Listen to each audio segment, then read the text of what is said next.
On TV Patrol. DNR mihimong og bag-ong pagtuon sa solid waste disposal sa barangay ug syudad. Laing solid waste disposal characterization study ang gipagayon sa dakbayan sa Usamis nga gipanguluhan sa Department of Environment and Natural Resources Provincial Office o Sendro o ingon man sa Solid Waste Environment Management Office Usamis.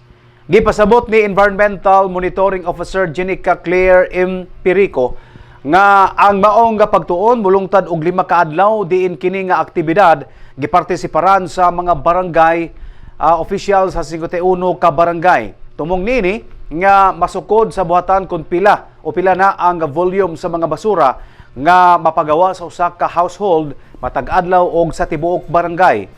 Lahi usab ang pagtuon sa mga basura nga mapagawa sa urban area nga gitawag og end of pipe waste analysis characterization study. Matud pa sa ahensya nga gikinahanglan kaayo ang ingon niini nga pagtuon aron sa tuyo nga masukod kun pila ang disposal volume sa biodegradables, recyclables o residuals sa dili pa kini hatod sa sanitary landfill.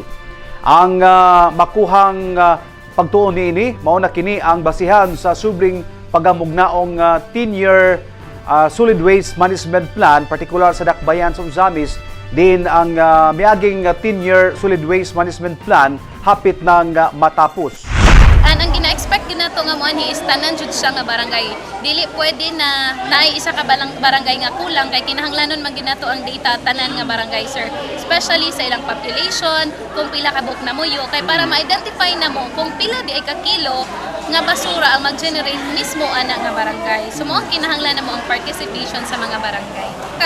Sa Kinuma Norte is gigamit po namo siya pagkuha sa data nga gikolekta sa end of pipe. Ang end of pipe, sir, is usa siya ka pamaagi sa pagkuha kung pila ka kilo or pila ka tonelada ang basura nga makuha sa isa ka adlaw sa city. So ang daily collection nila, sir, dito naman siya ginabutang tungod kay dinaghanan man gud siya. So lahi po namong paagi dito pero kani siya diri sa barangay lang ni siya nga lahi po nga data among gikuha. Expected unsay ganing outcome nini human sa pagkolekta nato sa mga kabarangayan?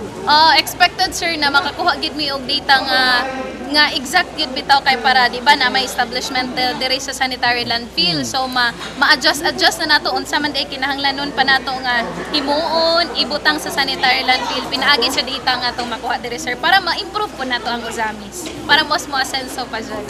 TV Patrol.